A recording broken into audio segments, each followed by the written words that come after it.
এই সিয়া তোর ফোন কি হয়েছে? সকাল থেকে কাকা ফোন দিতেছে, ফোন ধর। এই না আমি তো ফোন বাসায় রেখে আসছিলাম, নিয়েছো? আমার ফোন দিছে এখন।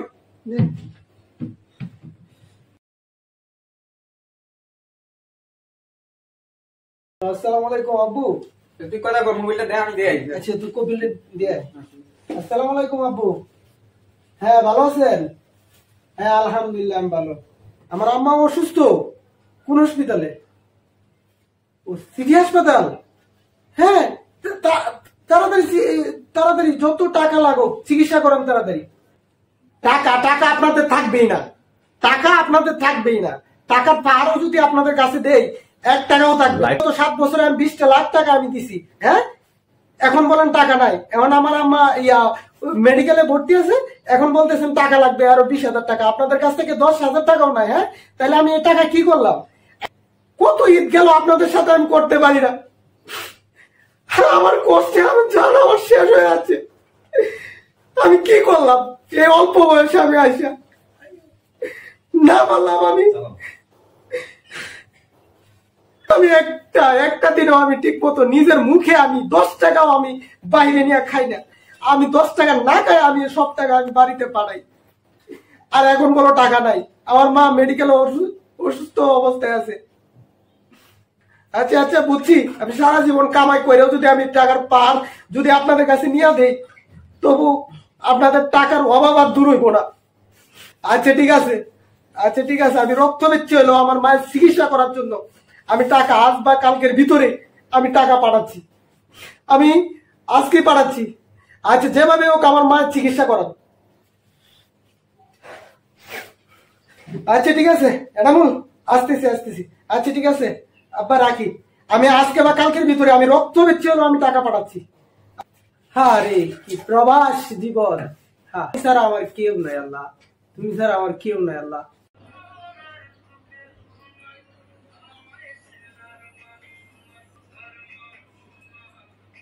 মোহন ভাই, মোবাইল টোবাইল বন্ধ করো। বেড়া, দুবাই আসলাম অনেকদিন যাব, 2-2.5 মাস হয়ে গেল, কোনো কাজের কোনো কোয়া পাইলাম না, সন্ধান পাইলাম না। তোরে কি কই আনছে? আমারে কইছিল তো রেস্টুরেন্টে নিয়ে দিবে, ঠিক আছে। তারপরে অন দালালে ফোন ধরে না, দি ইয়ার কথা বললে সেও ফোন ধরে না। ওর যে অবস্থা আমারও কি অবস্থা বুঝা না। কেমনে কি করে? এত টাকা বাপের 5 লাখ 7 লাখ টাকা দিয়ে খরচা করে আছি, 2 মাস ধরে কোনো কাজ করতে পারি না। ভাই ব্রাদারের বাসায় কতদিন টাকা দেয়, নিজের কাছে একটা ইয়ে আছে না? আমিও তো 7 লাখ টাকা দিয়ে আসি। কেমনে কি করবো এটা তো বুঝতেছি না। বেটা এই 6-7 লাখ টাকা দিয়ে যদি গ্রামে আমি এই গরুর কামার দিতাম, তে তো একটা কিছু করা যাইতো। এই দালালের বাচ্চারা টাকা দিয়া এখন তো আমরা 2-2.5 মাস ধরে পড়ে লইছি।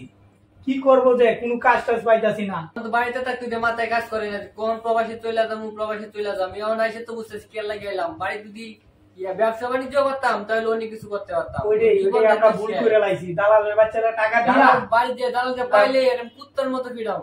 মোহন টাকা পয়সাও নাই বেশি, 15 দিন চলতে পারবো। এখন যে কি করব একটা পরামর্শ কর। এ তো বলতেছি না, আগে 10 দিন চলতে পারবো, বাড়ি থেকে টাকা আনতে পারবো না। সিয়াদ ভাই আসুক, যদি একবার বাড়িতে যাইতে পারি, আমি সবাইরে বলবো সঠিক কাজ ছাড়া প্রবাসে যেন না আসে। আমিও করবো। আচ্ছা এক কাজ করি, সিয়াদ আসুক, আসলে পরে ওরে তো কাজের বিষয় বলছি, ওই দিয়ে একটা কাজে নিয়ে আমাদের নিয়ে পৌঁছায় দিতে পারে। আমিও আসুক, দেখি তারপর কি করা যায়। কি করি সিয়াদ যদি আসি, যা তুই আমি আসি।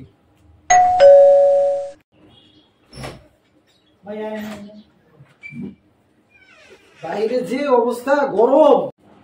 আসসালামু আলাইকুম ভাই, বসেন।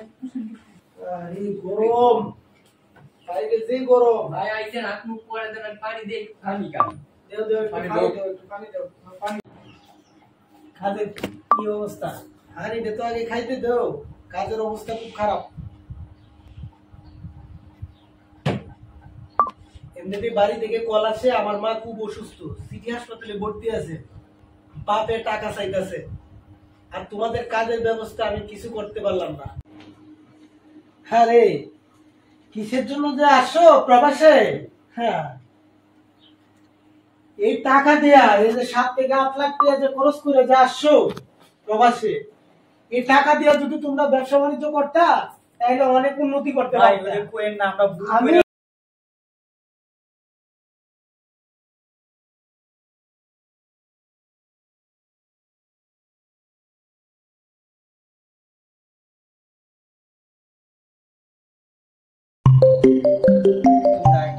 আসে। হ্যালো, আসসালামু আলাইকুম আম্মু। হ্যাঁ, ভালো আছেন আপনি? হ্যাঁ, ভালোই আছি। এই যে কাজটা যে করতেছি ওই একটা, জি জি, এই তো কাজেই আছি, কাজ করব। হ্যাঁ হ্যাঁ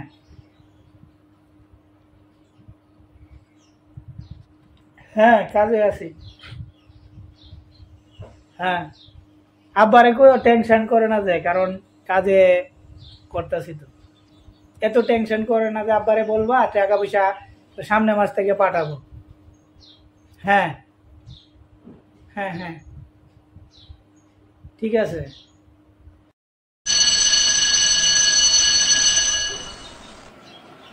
এই তো আলহামদুলিল্লাহ।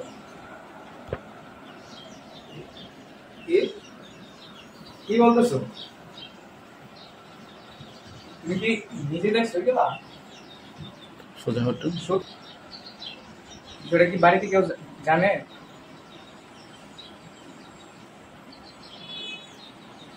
ভাই কি না করছি ওদের জন্য বুঝো। আচ্ছা আচ্ছা, ফোনটা রাখ, আমি একটু পরে ফোন দিতেছি করে। কিরে, কি হয়েছে তোর? ভাই আমার জীবনটা শেষ। আর বললেন না কি যে কিসের জন্য কি করতেছি আমি, ভাইবে পাইতেছি না কিছু।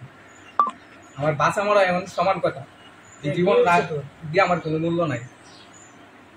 আপনি পরিচিত মানুষ ভাই, আপনার সাথে শেয়ার করলে বিষয়টা করা যায়, সমস্যা নাই। তো প্রবাসটা তো কোনো আরামের জায়গা না, এটা তো সবাই বুঝতেছে, যারা প্রবাস কাটে তারা বুঝে প্রবাস কি জিনিস। আমি বাড়ির থেকে আসছি, ওরা ওদেরকে বাড়িতে পর্যাপ্ত পরিমাণে ওদের যা সুখ আছে শান্তি ওদের জন্যই আসছি। আমি তো নিজেই দেখতেছি, ওদের নিজে টাকা আপনি সব তো- টাকা পাঠায় দিচ্ছ। আপনি তো দেখতেছেন কি অবস্থাটা আমার। এখন নিজের এতটা কষ্ট সহ্য করে ওদের জন্য করতেছি সবকিছু। একটা ছোট পোলাটার দিকে তাকায় আমি তাতে নিজে কিছু করি না, নিজের একটা শখের জিনিস, শখ আহ্লাদের জিনিস নিজে কিনি না। ওই পোলা আবার এই সব দিতেছে, বাড়ির বাবা মারা দিতেছে, অথচ ওই মহিলা আমার জীবনটা শেষ করে দিচ্ছে। ওই কালকে আমার ছোট ভাই পরে এতে পাইছে, এটা পোলার লগে কই জানি যাইতেছে না। মেয়েগুলা আসলো কি যে হইল তারপর ভাই, মেয়েগুলা। আচ্ছা, তার জন্য কি করতেছি? মন খারাপ করিস না রে, প্রবাদ জীবনে এইরকমই। দেখ, নিজের দিল টিল কাইটা সব কিছু ফালাইয়া আসছি প্রবাসে, কাদের সুখের জন্য? তাদের সুখের জন্য আসছি, কিন্তু টাকার পাহাড় এখান থেকে দিচ্ছি, তাদের টাকা হচ্ছে না, এই সমস্যা ওই সমস্যা। হ্যাঁ রে, তোর মতো মানুষ তো যদি আরেকজন নিয়ে যদি সে পালায় যাইতে পারে বা পরকিয়া করতে পারে, সে কি না করতে পারবে? মন খারাপ করিস না। যাই হোক, ওটা তো ভাই বিষয় না, বুঝতেছি আপনি বুঝতেছেন আমার ভিতরে যে ইয়াটা আছে, মানবতাটা আছে, ওর জন্য যে কি কি না করছি আমি, কিন্তু বাচ্চাটার দিকে তাকায় ওরে কিছু বলতে পারতেছি না। ওই যে আমার বাচ্চাটার কথা ভাবতে হয়, ওই আমার না দেখলো, আমি ভাবলাম যে আমার প্রতি ওর কোনো দরদ নাই, ভালোবাসা নাই, মানিয়ে নিলাম ওর, আমি টাকা পয়সা দিয়েছি, সবকিছু দিয়েছি। হ্যাঁ, ভালোবাসা আমার যতটুকু লাগে সবই দিছি, ওর সাথে ডেইলি আমার কথা হইতেছে, ডেইলি যোগাযোগ প্রতিদিন। আপনি যদি দেখেন আমি রাতে খাবার ঠিক মতো খাই না, ওরে ফোন দেই, ওর সাথে কথা বলি, ওরে সময় দেই, তারপরে দেও ওর এটা হইতেছে না ওর কিছু। আমার বাচ্চাটার দিকে তাকাইতো ওই একটা বার বাচ্চাটার কথা ভাবলো না। যদি আমি এই মুহূর্তে ওরে বাবা মারে বলি লাত্তি ওরে বাড়ি থেকে বাইর করে দিব, এটা কোনো বিষয় না। কিন্তু আমার বাচ্চাটা তো মারা হইব, ওই তো একটা বার এটা বাবার উচিত ছিল। ওদের মন খারাপ কিছু করেন না, যেন এটা সমাধান একটা কিছু হোক। সিয়াদ ভাই বল কি করবো আমি? আচ্ছা যাই হোক, টেনশন করিস না। দেখ, আমিও এক টেনশনে আছি, আমার মা সিটি হাসপাতালে ভর্তি আছে, আমারও টাকার ব্যবস্থা করতে হইব, আর তুইও একটা টেনশনে আসিস বিশাল। আচ্ছা যাই হোক, এটার একটা ব্যবস্থা হবে, আর একটা সঠিক সিদ্ধান্ত দিব না। আর দেখ, এই বাজে কয়টা, দেখ রাত্র 1টা বাজে। এই তোমরা নিচে বিছানা আছো, যাও শুয়ে পড়ো। এই শু শু শু। আচ্ছা, আর মন খারাপ করিস না, শুয়ে পড়ো। এই জাতির উদ্দেশ্যে একটা ভাষণ দেওয়া যায়। হ্যাঁ দর্শক, আমাদের সোনালী TV7 সবাই লাইক দিয়ে সাপোর্ট করবেন, আর আমাদের ভিডিও যদি ভালো লাগে তাহলে সবাই শেয়ার দিয়ে পাশে থাকবেন। আর আমরা এখন প্রবাসে আছি, আর ওই যে দেখতেছেন দুজন ছেলে আসে অনেক কষ্ট করে 6 থেকে 7 লাখ টাকা খরচ করে আসছে। ওদের মতো কেউ প্রতারিত হবেন না। সঠিক কাজে পারমিট নিবেন, তারপর বিদেশে আসবেন। আর নয়তো ওদের মতো আইসা আপনারা ঠকবেন। দেখতেছেন ওই ছেলেটা আসে, বউগুলা বাড়িতে রাখতে আসে, কিন্তু ওর বউ পরকিয়া করতেছে। আর আপনারা যারা মহিলারা আছেন, সাবধান, ওর বউয়ের মতো কেউ পরকিয়া করবেন না, কারণ একদিন মাটির নিচে কিন্তু যাইতে হবে। কারণ আপনাদের জন্য একটা ছেলে প্রবাস গিয়ে সারা জীবনের সঞ্চয়, সারা জীবনের দেহ বিনিষ্ট কইরা আপনাদেরকে টাকা পাঠাচ্ছে সুখ বিসর্জন দিয়া। আর আপনারা যদি ওই রকমটা করেন শুধু আপনাদের শান্তির জন্য। সবাই ভালো থাকবেন, গুড নাইট। সবাই টাটা।